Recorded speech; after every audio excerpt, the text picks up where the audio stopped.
and it was really kind of cool. I mean, you can transform, you can take on, as far as your imagination can take you, and that was fun. And it was a children's play, and the kids really kind of liked it, and they were really excited about it. And I thought this would be a great way to make a living. And I never really got into it with the idea of becoming, some big movie star and making a lot of money. I wish I had got into it for that.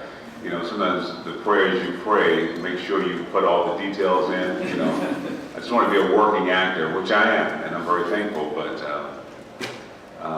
yeah. In the Ghostbusters films 1 and/or 2. Now, what about you, bro, man? I do. This is all about you, Mr. Hudson. This is all about you. It's never all about me. That's the problem. No, we're up here together. So anyway. Well, what was your biggest challenge and your biggest feeling of success with the films in making 1 or 2?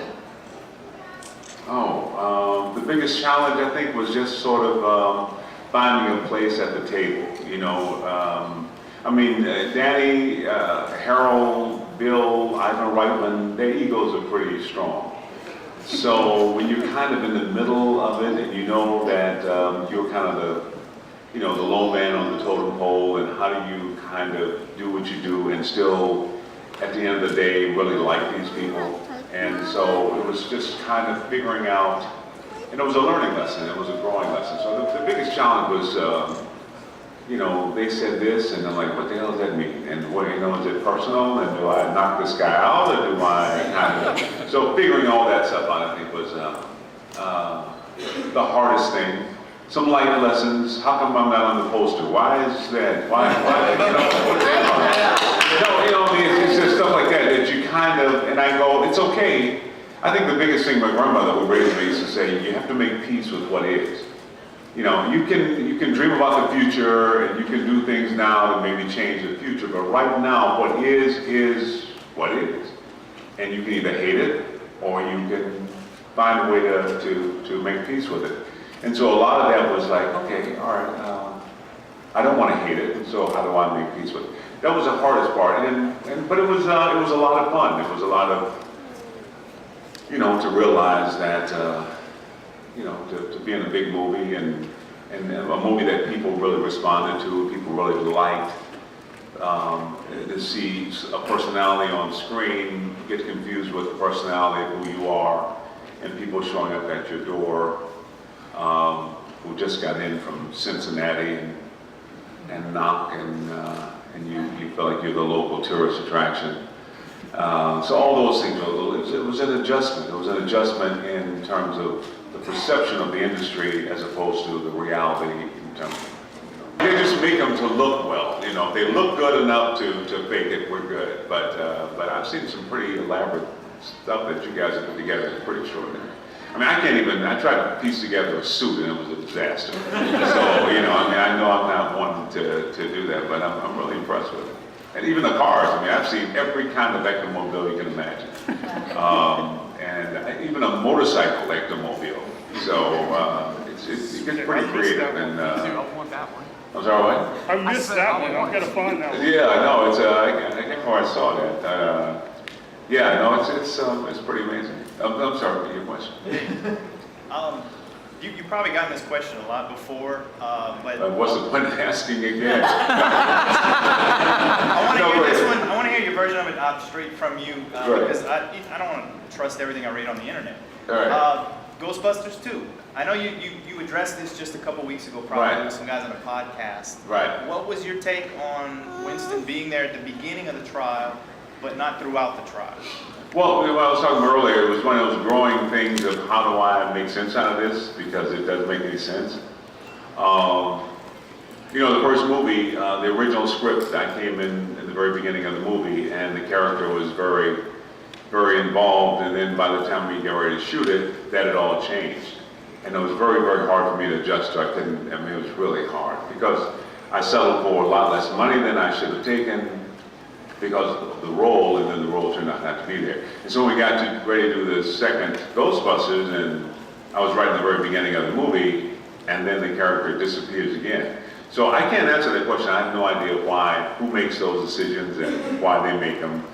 It just is what it is. I mean, you know, I was sort of in the courtroom and then I wasn't in the courtroom, and sometimes it's, in movies, it's to establish the other people before you bring in another character, but those guys are already established, so I don't know. Let me ask you something that you might not have been asked about that.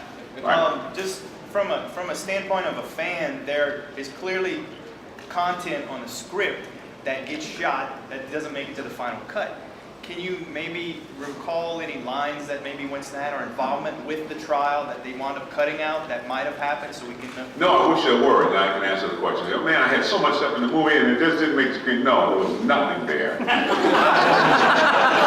know, and I'm like, wait a minute, why am I not in the thing here? And, you know, so, no, I can't answer that question, you know. I can, my cousin said, man, because you're black.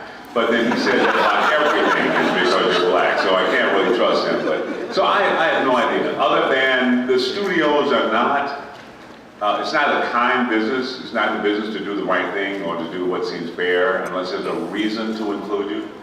You know, I mean, Bill Murray would not be holding up the third movie if they could, you know, go around him. So they do what they have to do. No, I have no power to insist. So, so you know, I don't know. You know, I'm just very honored and thankful to have been a part of it. You know, I mean, I'm wearing this T-shirt after 30 years, so that says a lot. But yeah, so I don't know. I mean, I don't know.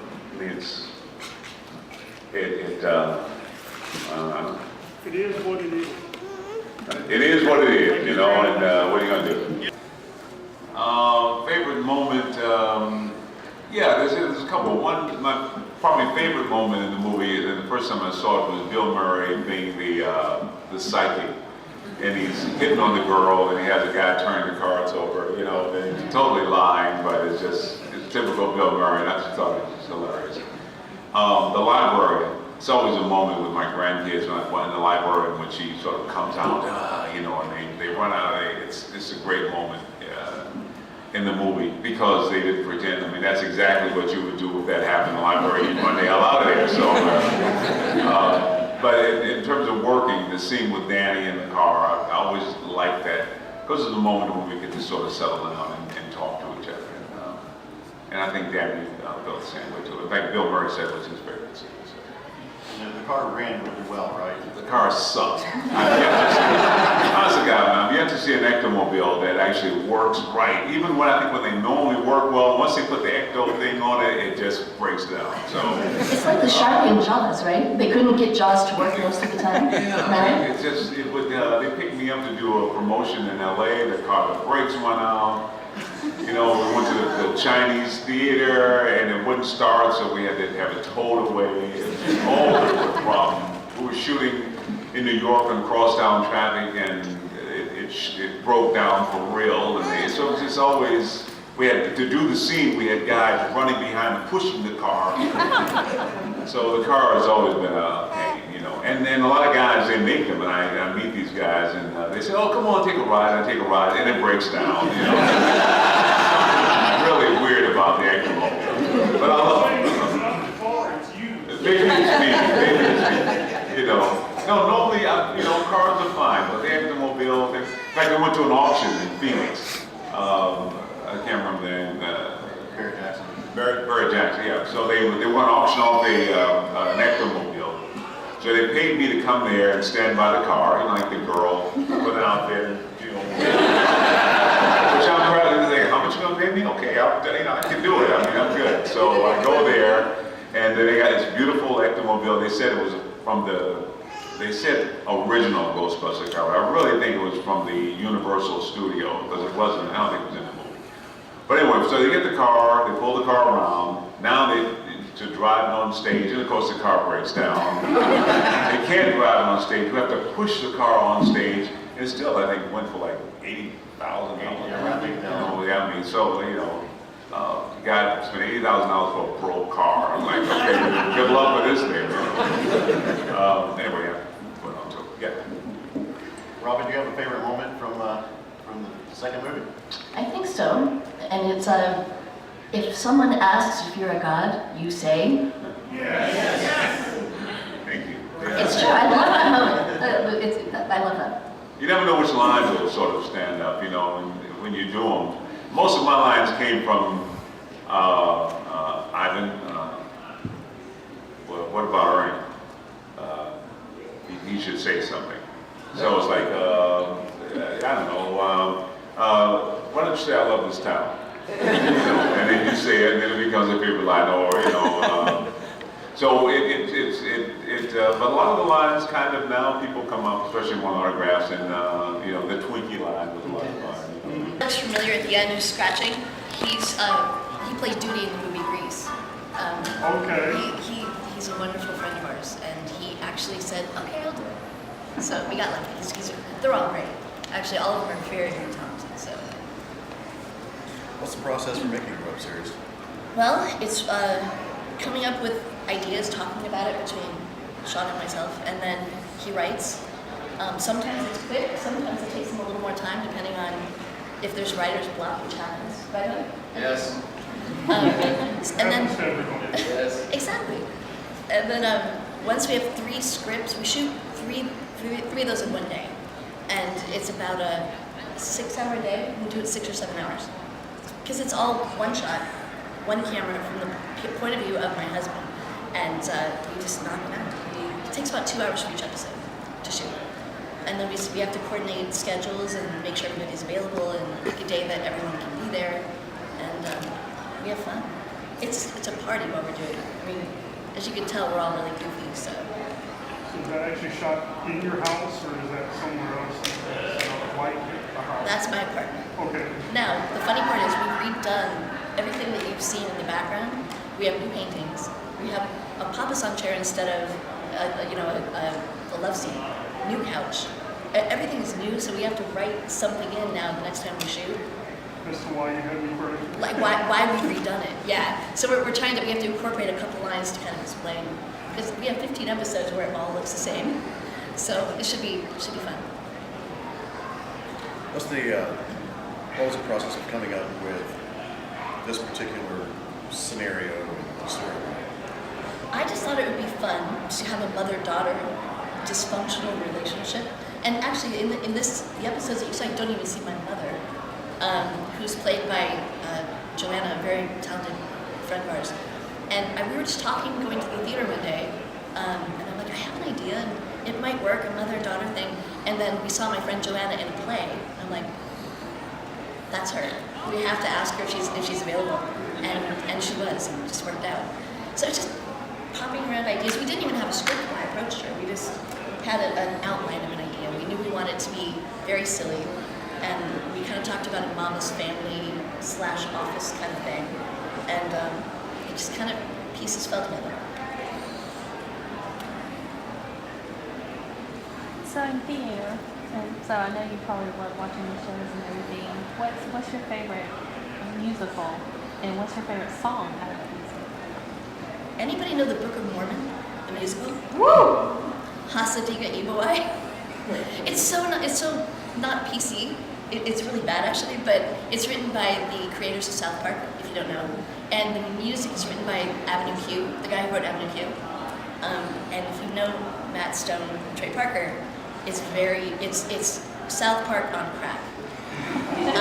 And it's just the story, for if you don't know it, it's these young men going on their mission as Mormons, and they're all being sent out in the beginning, different places. One, they go to France, they go to Japan, they go to Norway, and these two get sent to Uganda.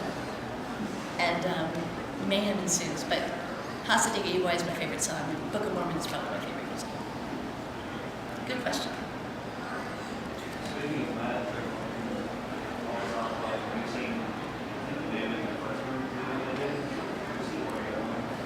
No. Orgasmo? Sean, have you seen that? Orgasmo? Yes, I have. Very fun. I just If you check can it. find it, rate it. I will. Also, Cannibal the Musical. I have seen that. I have seen that. And they are just so, what I love about, nobody is safe with those two. It's like everybody is targeted, and that's what I kind of love about it. It kind of points out how stupid targeting somebody is, because nobody is safe. I love it. we see some pretty cool footage back here. Robin comparing to Slimer. Would you mind talking about this a little bit? That's Sounds like fun. it might be the troll No, this one. look at the hair. Oh my god. Pay no attention to the hair. This is a gentleman. His name is Mark Siegel, and he was putting the nails on my hand to fit the nails of Slimer. And this is like the first day that we put the costume on. You can see a bust of my head in the back to the left. And basically what they're doing, there's puppeteers that I'm working with, and we're all just playing around at this point just to see what they're doing, what I'm doing, putting it together.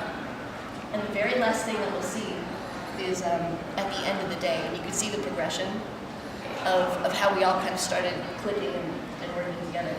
Just out of curiosity, all Yeah. the mechanisms in the head, was that remote control or was it cable operated? It was, I had cables running up my leg and into it was so heavy. Every piece of Slimer's face moved. Like the lips, the nose twitched, the eyebrow shifted, the cheeks even moved. But that allowed them to create any expression they wanted. It looks like he's having a stroke at one point. What's that? How did I glow? Basically, that's all that was computer, like making him look see-through and shimmery and glowing, that was all done with computers after we shot. But the skin is all latex. It's pretty much, that latex is long gone. It doesn't last, unfortunately. They actually gave me one of my arms and the latex of the tongue to take home with me.